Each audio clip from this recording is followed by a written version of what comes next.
Salam bro, jumpa lagi di Ice Military Channel. Selama di bawah kepemimpinan Presiden Erdogan, Turki telah berubah dari negara konsumen menjadi negara produsen senjata internasional yang bersaing dengan negara-negara besar dunia. Keberhasilan Turki ini sendiri, adalah buah manis dari embargo yang dilakukan beberapa negara Eropa terhadap sistem persenjataan Turki. Salah satunya adalah Kanada. Kementerian Pertahanan Turki, dalam situsnya menyebutkan, bahwa pemerintah Kanada beberapa waktu lalu memutuskan untuk mengembargo Turki dengan alasan, Turki menggunakan drone-nya untuk menyunat pasukan Armenia pada Perang Karabakh. Maka oleh karena itu, sejumlah perusahaan Kanada seperti L3 Wescam dan Telemus Systems, yang memasok produk penting untuk drone Turki, dilarang untuk mengekspor kamera dan komponen sistem drone ke industri pertahanan ke Turki oleh pemerintah mereka. Bayangkan bro, apa yang terjadi pada perusahaan Kanada tersebut. Maka inilah yang akan menjadi permasalahan kita pada kesempatan kali ini. Media pertahanan Turki menyebutkan, nasib kedua perusahaan tersebut sangat-sangat mengejutkan. Alih-alih untung besar dan dapat cuan banyak.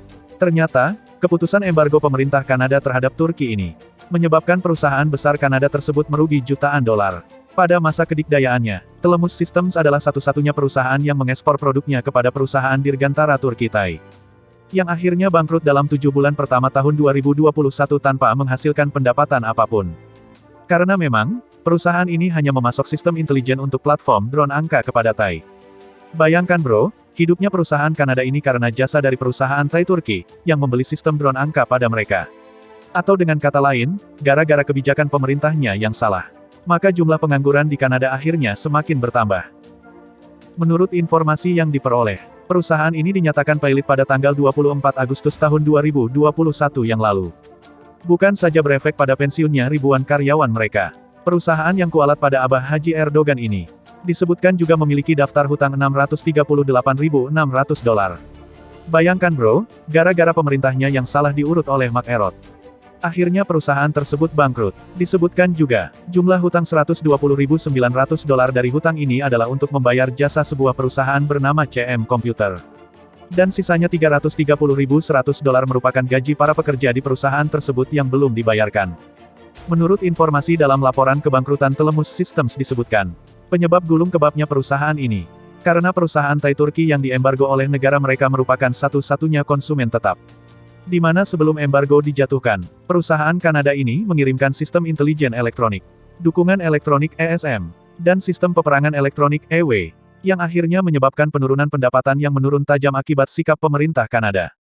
Tercatat, perusahaan ini menutup tahun 2020 dengan kerugian 360.000 dolar, ketika sanksi dimulai.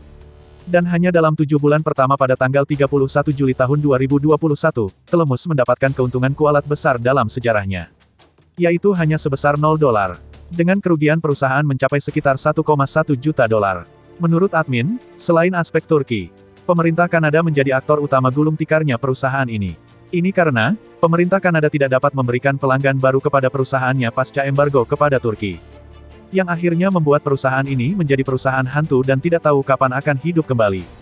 Dan bagaimana dengan Thai sendiri? Apakah Turki harus membeli dari Kanada lagi?